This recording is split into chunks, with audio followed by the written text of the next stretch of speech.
Okay, update tayo sa BTC. Meron tayong pag-uusapan about sa SAM rule kasi lumabas na yung bagong data, mamaya papakita natin. Tapos yung mga past videos ko na siguro mga 5 months to 10 months, 1 year ago ata, no, nakalimutan ko na.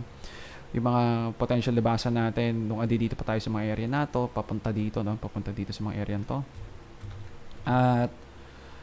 At yung kung paano nagkamali yung basa natin sa iba at tumatama naman yung iba rin, papakita natin yun. No? So, sa ngayon, pag-usapan natin yung ginagawa ni BTC. So, nagkakaroon tayo ng no, ng some sort of lower low dito sa structure natin. No? Meron tayong high, meron tayong low, meron tayong higher high, meron tayong lower low. Okay? So hindi maganda to sa galaw na to ngayon kasi medyo medyo delikado to na pag gumagawa tayo ng bearish market structure dito kasi supposed to be complete na dapat to, no. Control Z ko lang na mabilis. Yan. No, supposed to be kompleto na to na kung may A, B, C, D, E tayo dito, dapat nag-impulse tayo dito. Pero wala tayong makitang structure dito na impulsive, no? Parang lang to, no? Parang corrective move. No, madalas no, kapag meron tayong nakikitang parang 3 waves lang dito na 1 2 3, ibig sabihin meron tayong potential na may first wave tayo dito na leading diagonal, second wave, at meron tayong paparating na third wave na malakas. Kung saan man paparating tong third wave, no, or baka C wave to, hindi ko sure. Okay, pero gusto ko lang maging aware kayo na possible gawin to, na baka mag lower low tayo dito, or kung C wave man siya, baka hindi 1, 2, 3, 4, 5 to, no, baka ABC lang talaga. No, na ganito na meron tayong A wave, meron tayong B wave, at meron tayong C wave na paparating dito na potential lower low dito sa 49k, no? At ang target nito most likely 43k hanggang 47k sa tingin ko. Tama ba? Double check natin sa fib extension.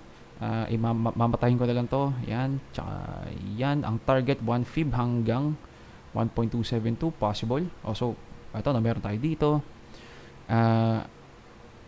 Ito yung pinakatama, yung 1 fib. May mga times na lang, no, na 618 lang kung C wave, kaso ibang klaseng ata to. Type of correction to. So most likely baka lower low dapat ang gawin nito kung ganito ang structure natin. Kasi hindi naman flat correction to, parang parang zigzag ata to.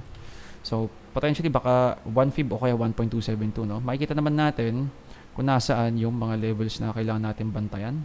So, meron tayong area dito. So, meron tayo dito sa 47k. Meron tayong parang some sort of mga mas makikita natin yung maraming touches dito, no? Parang ganyan, touch, then breakout, no? So, mga bandang 1 fib. Then yung ilalim, ito, no?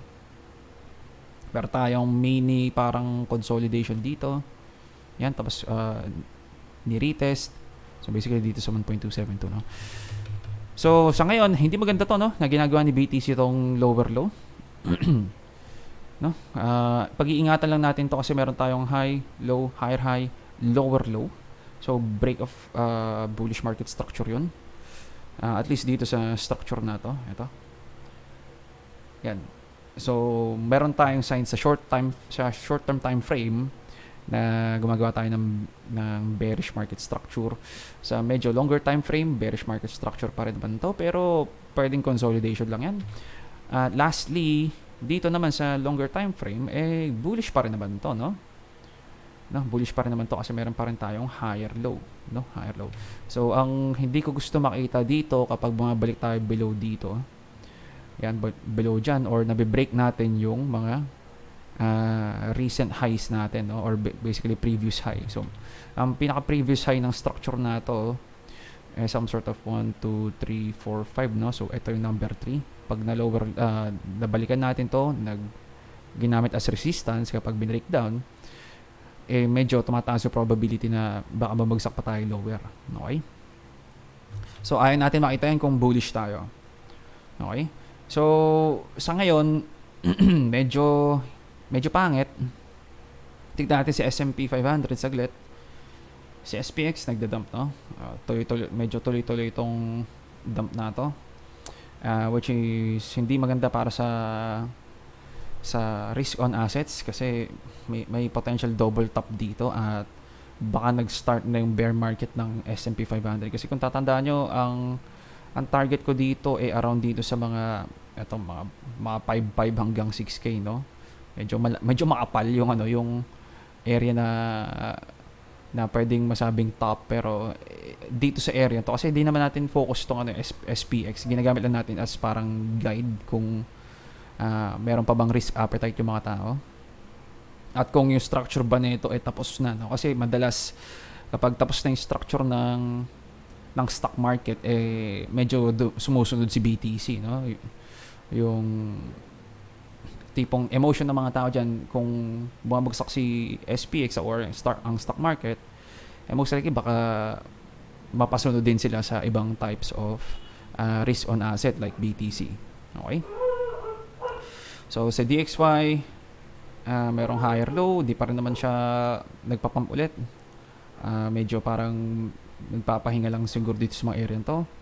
So pupunta na tayo do sa medyo delikadong indicator. At least sinabi naman nung creator si Claudia Sam na baka iba to pero hindi natin mapagkakaila, no? Ang ingay ng aso. Teka lang ha. So hindi natin mapagkakaila na yung every time nagko-cross tayo ng 0.5 ay nagkakaroon tayo na recession, no? So for example dito sa noong 2000 hanggang 2001 nag-cross up tayo dito, nagkaroon tayo na recession dyan. Nag-cross up tayo dito, nagkaroon tayo na recession sa 2008, yung GFC, Global Financial Crisis. Ito dito sa COVID dump, nagkaroon tayo ng mini recession, mabilis lang to, no? Mini recession. Then, eto ngayon, meron tayong panibagong data sa nung August. So, ang natin, nung July, ang value nito 0.3. So, titignan nyo itong nasa taas, Nung July, 0.53. Ngayon, 0.57. So, ang isa sa mga sinabi ko dito, kailangan, sa tingin ko, para maging checkmark tong part na to na magandang type of indicator na magkakaroon tayo ng potential recession, isa pang data. At nagkaroon nga tayo ng panibagong data na 0.57 na mas mataas pa sa previous, which is yung August data na ito, no? August data after ng July data, no? 0.53, ngayon 0.57. Okay, medyo medyo mabigat 'yan. Kung kung susundan natin yung history nito, no? Kung susundan natin yung history nito. So, pwede natin lagyan siguro ng ganyan ang start ng cross, no? So, hindi natin siguro kailangan tong mga 1975 or 1970, no? Hindi natin kailangan to kasi masyado nang malayo 'yan at mas sa tingin ko mas importante itong dalawang to. Yan. Mas importante itong dalawang to sa tingin ko. Yung 2000 hanggang 2008. Okay. So, meron tayo data na nagsasabi na meron tayong paparating na recession. Okay? Or nag-start na ang recession, no? At least, ayun ang sinasabi. So, tignan lang natin si yield curve saglit. Yield bonds pala to, no? Bonds na nasaan paano nga ba ulit hanapin 'yon? Bonds na 10 year tsaka 2 years, no? Teka lang ito ba 'yun? Nakalimutan ko na. Teka lang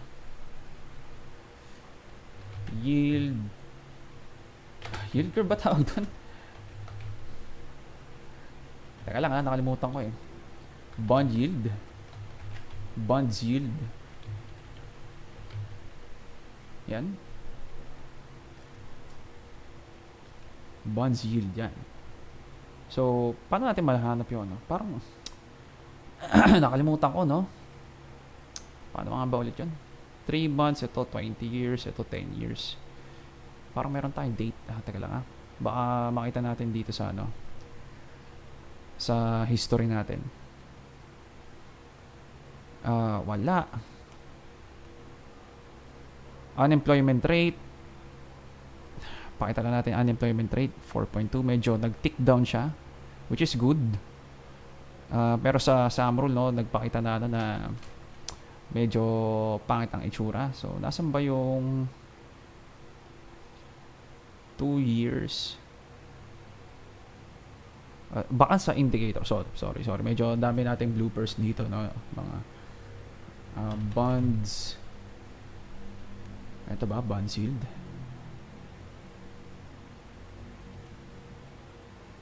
Ano nga ba yung nakalimutan ko. Yield curve. Ito ba? Ayun. Sa wakas nahanap ko rin. So, sa yield curve, no? Ito yung most likely yield curve to ng 2 years at 10 years. So, medyo paparating na tayo sa no? Sa cross up. No? Nasa na tayo? 0.99 na to. At babalik tayo sa middle line.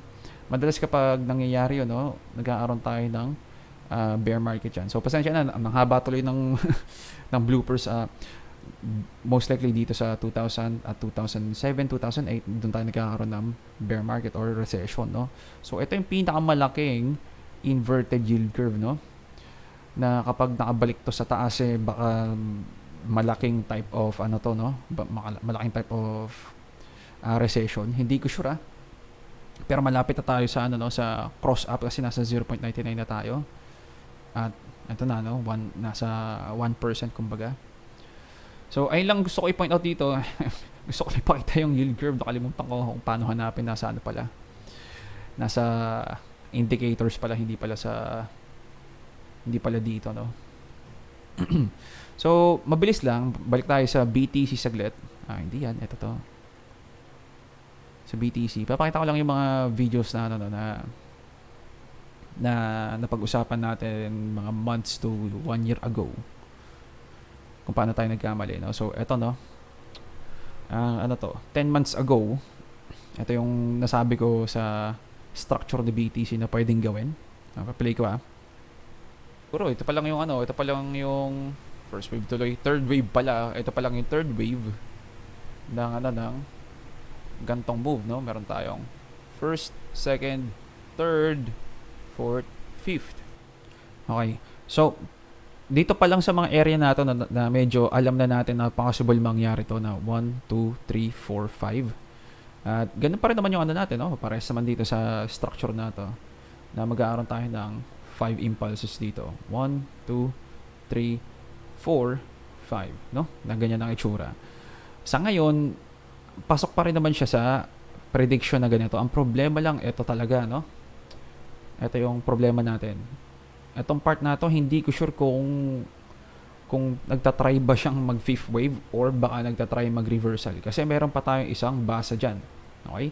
So, papakita ko lang yung boldest prediction na ginawa ko dati na nagkamali ako actually. So, 8 months ago. No? So, wala akong masyado actually yung sinabi dito. Ang gusto ko i-point out na may possibility of a BC correction dito. Okay? Lalo na kapag nakita natin na tatlo lang yung waves nito. 1, 2, 3. So, ang kinalabasan, etong tatlong waves na to, baka hanggang dito, sama ba ulit yan? So, mga banda dito sa 41,700, saan ba yan?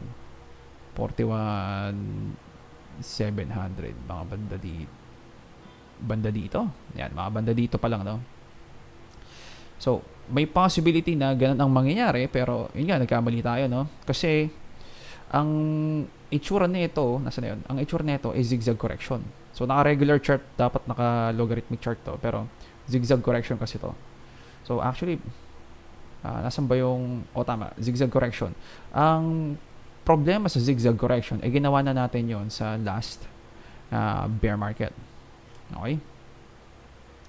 So, ito yung correction na, or bear market na nag-correct tayo ng zigzag, ABC. No? Madalas alternating ang mga waves, no? Kung sabihin natin meron tayong ABC dito na zigzag, pwede tayo maka-expect sa susunod na correction ibang klaseng correction. No? So ang mali ko dun sa prediction ko ngayon zigzag din ang gagawin, no? Dapat type some sort of flat correction, ganyan, or running flat correction na ganyan. Running flat correction, tama ba to? Ang running flat correction pala pag ganito, no? Running flat correction, higher low to, or yung expanded flat correction na meron tayong higher high, meron tayong lower low.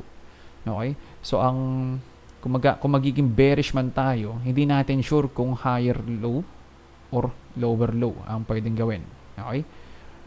So papakita ko yung 5 months ago ata to. 5 months ago, pinag-uusapan natin nung nakarating na tayo dito. So di ko mahanap yung alam ko meron akong video about sa ABC correction na malaking ganito. Pero andi dito pa lang yung mga prices, or baka andi dito pa lang yung mga prices. Pero hindi ko binigyan masyado pansin kasi mababa yung probability pa mangyari, or masyado pang malayo into the future yung possibility na yun kung dadating man. So play ko lang saglit kung meron ba ako sinasabi dito. So ina-expect ko after ng mga around dito, isa pang correction na ganyan. Pero isa sa mga nakalimutan ko rin, no, nung tinita ko to, meron na tayong ABC zigzag correction dito. So only way na magkakaroon tayo ng correction dito ay some sort of flat correction. So possible na gantong correction, ganyan, then pump. Possible din na higher high, then dump, then ito na yung pump. So gusto ko lang i-point out, pwedeng mangyari to, pwedeng mangyari to na masyadong malaking takutan or malaking EDC correction. Pero napindot ko yung 2 times. Okay. So anyway, ayun yung gusto ko i-point out, no, na may possibility mangyari to. Okay? Hindi pa naman ginagawa, hindi pa naman confirmed na ginagawa to, pero ando doon yung probabilities, lalo na't nakarating na tayo dito sa mga part na to, no. So gusto ko lang kayo mag-ingat kasi sa stock market nakakita tayo ng signs of double top. Sa mga indicator natin, yung yield curve, tawag dito, historically, teka lang, may nakaharang, yan. Historically, pag nagkakaroon tayo ng ganong kalaking inversion, nagkakaroon tayo ng recession. Sa Sam Rule, kung kahit sinabi man ni Claudia Sam na baka iba ang indicator niya ngayon, na ibang result ang mangyari, hindi natin mapagkakaila na yung ang data ay sinasabi tumataas talaga yung yung recession indicator, na tumataas yung probability of recession, no. So ay lang gusto ko i-point out, kahit may mali tayo dito. So isa sa mga rason bakit mali yung basa natin dito, no, etong ABC correction na to, then na zigzag, tapos zigzag na naman dito kasi medyo hindi ko napansin yun agad-agad na eto, no, yung mga corrective move natin dito hindi pare-parehas. No, ito for example, saan ba pwede? Ito for example, zigzag to, no, zigzag, then magkakaroon tayo ng some sort of ABCDE ata to, or baka normal lang to, normal na ABC lang na puro puro pattern na ABCDE na ganito, no. 1 2 3 4 5 fake breakout, then dump. No, meron tayong mga ganun, no. So ang itsura nito parang ganito, A, B, C. Meron tayong double bottom dito. Tingnan natin, meron ba tayong ito yung lower low niya. So yung C wave nito kakaiba rin, no, na parang parang expanding wedge ata to, no, parang ganyan ata yung itsura niyan, or baka ganyan, hindi ko alam, no, parang ganyan, o baka lang, no, descending channel lang, na meron din na naman tayong ABCD. So parang leading diagonal ABC correction, then ending diagonal to, no. So meron tayong A, B, C, D, E, pump. So kakaibang kakaibang correction na naman to, no. So hindi siya pare-parehas, no. Hindi siya pare-parehas. So no, leading diagonal, normal ABC correction, then ending diagonal. Dito sa previous no, impulse to, no. Impulse to. Na makikita natin dito yung ABC. Yung A, impulse A, B, impulse C, no. So ito most likely 535 to. na meron tayong 5 waves dito, 3 waves, 5 waves. So ang sumunod naman dito, so nagkaroon tayo ng kakaibang correction dito, no, na leading diagonal, ABC, then ending diagonal. Dito, ganun na naman yung some sort of impulse dito, A wave. Yung B wave, yung C wave pala dito, no, parang ano to, no, may maliit na leading diagonal dito, or yung ABC, or 1, 2, 3, 4, 5 na ganito, no, 1, 2, 3, 4, 5, tapos maliit na pump, then break.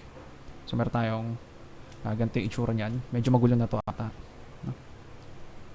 So meron tayo dito A wave na ganyan, A wave, tapos corrective move. Sige, sabihin natin baka ganito ABC, or baka ganito yung ABC niya, ABC, no? Sabi ko meron tayong A wave, B wave, at meron tayong C wave dito na 5 waves ang kalabasan. Meron tayong 1, 2, 3, 4, 5. So impulse pa rin to, no, with leading diagonal, no? So iba siya sa ano, no, sa previous correction. Ngayon, ang problema dito, first time naman natin gagawin tong type of correction na to. Kung mangyayari man, hindi ko sure, hindi ko sure. Kung ano, no, kung mag-lower low tayo dito sa mga part na to, ang aabangan na natin dito yung higher low na ganito, higher low, most likely baka dito sa 25k or dito sa maximum siguro 31k. Actually baka 31k pala, no, kasi may invalidation dito na mangyayari kapag hindi na C wave yun, no, or more like hindi na impulse to na 1, 2, 3, 4, 5 kapag bumalik tayo dito sa point na to, no, kasi meron tayong ito 1, 2, 3, at pag bumalik tayo dito, most likely C wave na to, type of correction, C wave na to. So ibig sabihin, mako-confirm natin na C wave to kapag bumalik tayo dito, okay, sa 31k area. So ibig sabihin, ang tatargetin natin dito, minimum ng C wave, ito dito sa mga 31k hanggang dito sa kung saan mang lower low to, okay. Kung gusto natin i-double check, ang target nito 0.618 hanggang 1 fib na madalas kapag expanded flat. Yan. 1 fib na 1 fib at 1.272. Etong kaya ako sinasabi, no, yung minimum target na C wave, yung 31k, kasi may invalidate niya yung impulse. So kaya pasok tong 618 na to, magiging ang type of correction na to, running flat correction. Meron tayong higher high, meron tayong higher low. Okay? Running flat correction ang tawag doon. Pero bihira mangyari yun, no? So pasok to kung bumalik tayo dito sa 618. Ayaw natin mangyari yun. Okay? Kalabasan, dito pa lang tayo makakita ng impulse move. Okay? Kung hindi, kung mas malalim, ang susunod natin ay yung 1 fib. Double bottom para sa parang normal na flat correction lang. Maliit na lower low, maliit na higher high, basic na type of flat correction, or pwedeng mini, or hindi mini, no, parang running flat correction din, pero hindi masyado importante kung running flat ba siya o hindi, kasi almost flat lang to, no, flat, no, flat correction lang yan ang labasan. Kung mas malalim, dito papasok yung mga 1.272, at kung mas malala, itong mga 7k, no, para sa expanded flat. Pero hindi ko ma-expect tong 1.618, no. Ang pinaka-expect ko lang itong 1.272. Okay? Sobrang baba na probability nito, masasabi ko sa ngayon. Kung bearish tayo, mas likely na ang unang tatargetin natin itong mga to 31k. Pag lumagpas, malala, no? Baka dito pa magdo-double bottom. Pero anyway, hindi pa natin sure yan. Gusto ko lang maging aware kayo. Dami nating ginawa dito, so control Z ko lang. Gusto ko lang yung maging aware na marami tayong data na nagsasabi na papasok tayo ng recession. Walang confirmation yun, walang guarantee yun. Sinasabi lang ng mga indicators yun na historically almost 100% accurate. So, ang masasabi ko, pwede nating ma-expect rin na baka nga talaga magkakaroon tayo ng hard landing, kunwari. Kasi ang unemployment rate din, medyo possibly umangat pa, no? Pa-curve up si unemployment rate. Si yield curve, historically, kapag nagko-cross up sa number 1 or sa uh, pag invert back papunta do sa mas malaki na yung kita ng 10 years kaysa sa 2 years, doon madalas yung problematic na economy, no? Kasi nagtatago na yung mga pera ng mga ang mga tao ng pera sa longer years. Ibig sabihin, mag-iipon na ng pera ang mga tao kasi yun nga sa short term almost walang profit or more like delikado ang pera mo sa short term, makakalabas na doon, so pwede mo itago sa longer time frame, no, na 10 years compared sa 2 years kumbaga, no.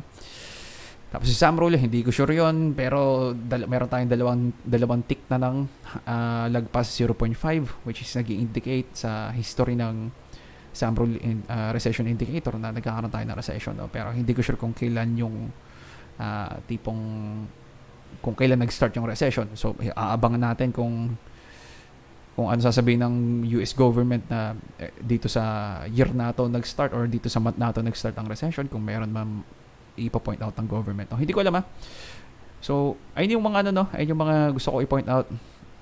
Magkakamali tayo, pero yung data hindi natin mapagkakaila na mga cold hard facts talaga sila, no, na baka talagang magkakaroon tayo ng recession. So mahirap, no. So ang gusto kong actually gawin dito, magdagdag pa ako ng short kaso parang maagang nagda-dump siya. Hindi ko makita. So, last pa na to. May mali pala ako nasabi dito kahapon ata. Ito na, bawal pala to. So, ang abang natin, meron tayong potential first wave, second wave. Hindi natin sure kung saan yung third wave, kung may leading diagonal third wave ba dito. So, most likely, medyo mas malalim to. Itong 3, 4, 5, medyo mas malalim to sabihin natin.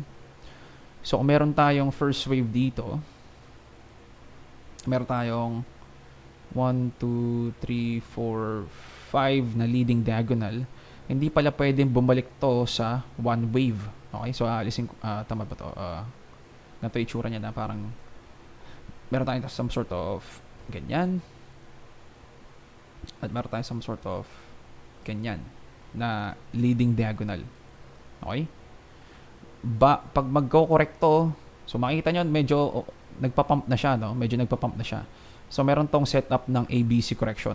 Okay? May setup, ha? So, baka maguluhan kayo. So, ito yung one na tatanggalin ko na to, Tatanggalin ko na to. Yan.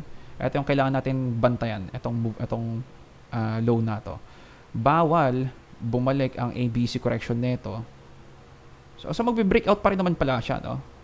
Pero, bawal bumalik dito sa point na to or malagpasan niya tong anong value nito. Di na ako marunong magano. Ito, price label. Yan. 57,918. Bawal umangat above dito. Okay? So, kung double check natin to, kung meron tayong leading diagonal 1 dito or leading diagonal, di ko alam kung ABC correction ba, pero testing lang natin. Ang maximum target na pwede niyang puntahan, 618, no? 618 ang maximum, pero hindi na tong 0.65. Hindi na pwede dito sa higher range ng golden packet na to. Hanggang 618 lang. 57,753. Possible pa yon. Okay? Ibig sabihin, meron tayong first wave, second wave, then papuntang third wave. Kung ano mang gagawin nun. So, ang pinaka masasabi kong best entry ng short kung bearish tayo, baka dito sa mga 56,720, no? Ito, 0.5. Or dito sa mga sa tingin ko baka magkakaroon lang to ng fake breakout kunwari, ganyan, then magdadump na to. Ayun lang naiisip ko kasi may possibility of no, of swing failure pattern, bear swing, no? So aabang tayo diyan kung magpa-pump to ng ABC correction, A, B, C, tapos magdadump. Ayun ang magandang entry point ng short kung ayun ang gagawin, Pero pag lumagpas to ng ganyan, expect tayo ABC correction to na ganito ang itsura. Alisin natin to lahat. Expect natin ABC correction tong buong to. Meron tayong A, B, at completion ng 1, 2, 3, 4, 5 dito sa C. Na 1, 2, 3, 4, 5 completion sa C, then pump. Okay? So hindi doon na medyo nagkaroon tayo ng possibility ng ano na ng bullishness dito, pero ayun nga no, ito yung problema ko no, hindi ko makita yung magandang structure nito para maging impulse to no. So pwede ring malaking pwede pa ba to maging ABC correction? Pwede pa to maging ABC correction no, na flat A B C na ganyan, pero hindi higher high dito. Possible pa rin yan or actually pwede maging higher high pala dyan no. Teka lang pwede maging higher high dito, wag na lang ma-higher high tong yung ATH. Okay? Possible na may bearish case pa rin tayo dito na gantong ABC correction bago bumagsak. Okay? Possible din yung bullish scenario na meron tayong baka meron tayong first wave dito na kakaiba. Hindi ko makita yung first wave dito actually, pero in case na meron tayong first wave, second wave, third, fourth, fifth papuntang 100k most likely no. So ganyan ang bullish market structure na possible gawin ni BTC. Okay, so maraming basa to. Titignan lang natin yung invalidation level. So ang importante nating babantayan yung 50 something, nakalimutan ko na yung value. Ito, 57,918. Okay? Ayun ang pinaka-importanteng value na pivot point. Okay? So magkakaroon tayo ng panibagong basa kapag lumagpas tayo dito. Ibig sabihin, either magsi-C wave to, C wave dito, tsaka magdadump, or gagawa tayo ng impulse na third wave na malaki. Okay? So kapag hindi naman nangyari yun, nakakalabasan, meron tayong dump na paparating na kapag hindi tayo nakarating dito, hindi tayo nag-breakout dito, meron tong susunod na dump na mas malaki. Okay? So ibig sabihin, meron tayong first wave, second wave, third wave, fourth wave, fifth wave na ganyan gagawin at aabot tayo most likely mga 45k area no. So ilang siguro update natin, ingat sa trades, wala akong masyadong mapo-point out na trading idea sa short term time frame. Yung ano lang no, tatandaan nyo tong 57,900 something, pwede kayo mag-short, pwede ba mag-long dito, hindi ko sure no. Meron tayong bull swing failure ba? Hindi no, support lang to no, support lang, nagsusupport lang din. Possible na pag-pump papunta sa mga area na 57,900 or below, ganon. So, aabangan natin yung 57,900 area. Okay, so, lang yung update natin. Ingat sa trades at GG's boys.